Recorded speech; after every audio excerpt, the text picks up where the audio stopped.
Okei, täällä ollaan parhaillaan nyt sitten avajaisissa. Tänään aukesi siis uusi lautapelikahvila ja iso lautapelikauppa, puolen kuun pelit. Ja meillähän täällä tuttuja sitten oman pelinsä kanssa. Täältä löytyy Biblioclash ja Juho. Hei hei. Mites Juho on mennyt nytten Biblioclashin kanssa? Kickstarteria on mennyt, onko sitä mennyt 3 viikkoa? 3 viikkoa, joo. Joo. Meillä on siis viikko jäljellä Kickstarteria ja sieltä puuttuu 139 € 5 000 € tavoitteesta, että ollaan ihan siis tosi liki. 139 että siis, alle 3% meidän tavoitteesta puuttuu, niin kyllä mä uskon, että tämä maaliin menisi tämä Kickstarteri.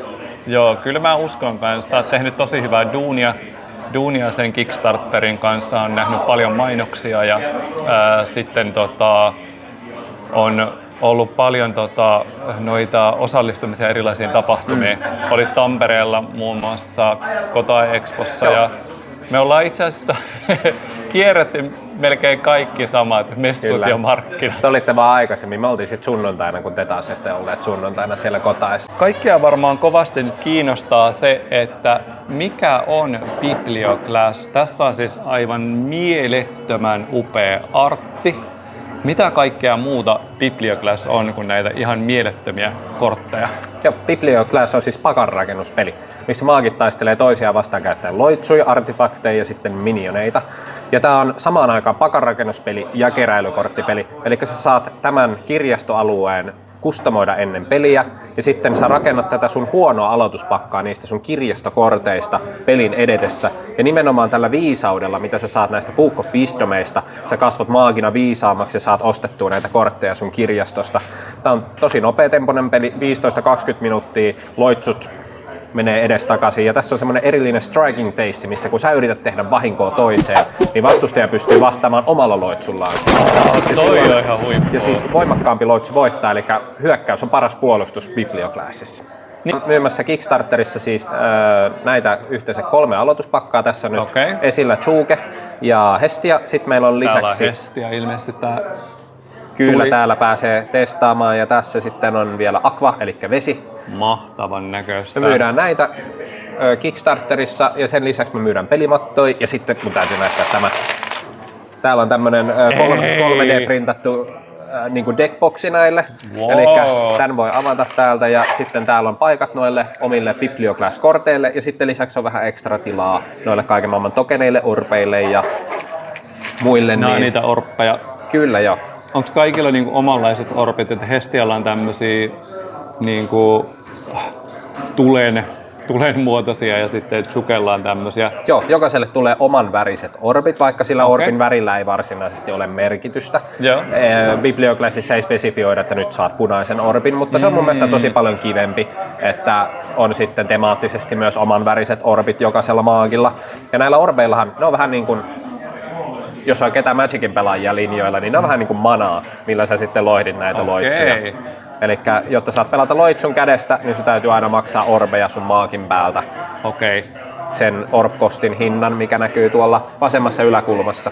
Eli toi tarvii nyt niinku yhden. Joo, ja tää toinen hinta on siis se viisaushinta, että sä saat sen tuolta Elikkä niillä korteilla? Kyllä, joo. Jokaisella on aina viisaushinta, mutta pelkästään loitsuilla on toi kästäyshinta, eikä orb-hinta. Joo. Tässä on siis deckbuildingia, niin voisiko tätä kutsua vähän samantyyppiseksi deckbuildingiksi kuin Dominion? Joo, ja se on itse asiassa lähtenytkin siitä, että me ollaan oltu kaveriporukalla hyvinkin 5 vuotta sitten, Biblioclash on kehitetty 5 vuotta. Me ollaan oltu pelaamassa Dominionia. 5 vuotta, wow! Silloin se lähti. Ja mä mietin, että pelattiin sitä, mä tykkäsin tosi paljon siitä pakanrakennuksesta ja kuinka paljon siinä on syvyyttä. Ja sitten mä mietin, että tähän olisi kiva myös niin kuin 1 versus 1 niin kuin taisteluhommana, ettei niinkään rakenneta sitä valtakuntaa niin kuin Dominionissa, vaan sitten mätkitään loitsuja. Nykyään siis Biblioclashissa pystyy tietysti kyllä pelaamaan useampikin. Että me pystytään vaikka pelaamaan 300 niin kuin free for all, että kaikki voi vaan hyökätä kaikkialle. Ja sitten jos no meillä on 3 pakkaa, mutta sitten jos ostaa tietysti enemmän tai ostaa vaikka 2 peliä yhteensä, niin sitten me voidaan myös pelata niinku team battle 2 versus 2. 2 versus 2, eli sekin onnistuu. Se on mahdollista. Niin justiinsa. Sulla on tossa tommonen hienon näköinen counteri. Tuleeko tää mukaan sitten johonkin pledge-pakettiin? Joo. Meillä tulee Healt-laskimet, mutta ei ihan tämmöisiä, koska me halutaan itse asiassa näistä vähän pienempiä. Että ne sitten kulkee myös kivasti täällä meidän deckboxissa. Joo. Nämä on siis Arin, Unskin 3D-printtaamat meille. Meillä oli... Kyllä, joo. Mitäs meillä on täällä? Pitäisikö näyttää tätä sarjakuvaa, koska No pitäis. meillähän on siis Iida Kiela tehnyt meidän kaikki artit tänne peliin. Iida on myös piirtänyt meille siis sarjakuvaa tähän. Okei. Että nämä ei ole pelkästään hahmoja, joilla on joku kyky, vaan että näillä on oikeasti hahmoja, joilla on tarina ja historia ja tulevaisuus. Ja me tullaan myös jatkamaan tätä Kickstarterin jälkeen, että me tullaan tekemään sit lisää sarjakuvaa myös tälle pelille. Niin, että tulee ihan siis silleen koko pitkä sarjakuva. No riippuu mikä on koko pitkä, mutta kyllä useampi sivu tullaan tekemään jo siihen, tähän Kickstarter-päkkiin.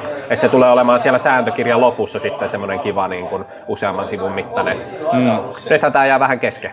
Ne on vasta aloittamassa taistelun, niin kyllähän se nyt taistelu pitää nähdä, miten siinä käy. Nyt saat vielä sitten näyttää mun seuraajille sun mielestä 5 hienointa arttia. 5 hienointa arttia. Kyllä nyt lähdetään tästä Hestiasta nyt heti liikenteeseen. Okei. Ja kyllä sitten... Siis ihan mieletön. Siinä on sitten Forest Guardian on mun mielestä kyllä ehdottomasti seuraava. Tämän Shuken. Joo. Sitten tuolta tulee myös Kainloitsu.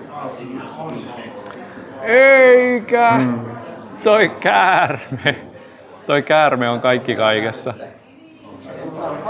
Siitä sitten vähän myös artefaktia, ettei ole pelkästään noita loitsuja sun muita. Pitäisikään täältä näyttää myös tää ihan perusresurssi. Tää on kyllä tosi ikoninen tämä Book of Wisdom. Tää on kyllä tosi makea. On kyllä taitava arttia. Näitä kuvia sitten alkaa pikkuhiljaa sitten tippumaan, että nyt kun tää Kickstarteri menee maaliin, niin Iida jatkaa sen duuneja. Kyllä joo. Iida jatkaa itse asiassa koko aika. Tänään me saatiin yksi artti, jota mä en sitten vielä ehtinyt käymään printtaamassa tähän. Niin Okei. Beast Mampasta saatiin uusi ja se oli mun mielestä ihan tosi hieno. Eli jotain mitä odottaa. Kyllä. Paljastuksia luvassa.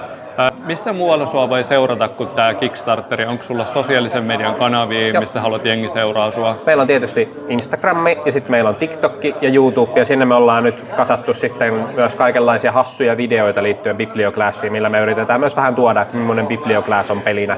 Niin sieltä voi käydä katsomassa videot. Ja sitten meillä on tietysti nettisivut biblioclass.com, niin sieltä voi käydä myös, sieltä on linkit myös kaikkialle, kaikkiin alustoihin. No niin, eli kaikki menee sitten tämän videon jälkeen katsomaan noin sosiaalisen median kanavat ja seuraa. Ja ennen kaikkea tukekaa suomalaista pelisuunnittelijaa ja pelikulttuuria. Biblioclass on ihan mieletön peli. Mä odotan kovasti, että mä saan oman version, että mä pääsen sitten tykittämään ja harjoittelemaan, että mä voin oikeasti voittaa Juha tässä pelissä. Mutta hei, kiitos paljon haastattelusta ja paljon tsemppiä loppurutistukseen. Viimeiseen viikkoon. Voittajafiiliksellä. Ja, kiitos. Yes.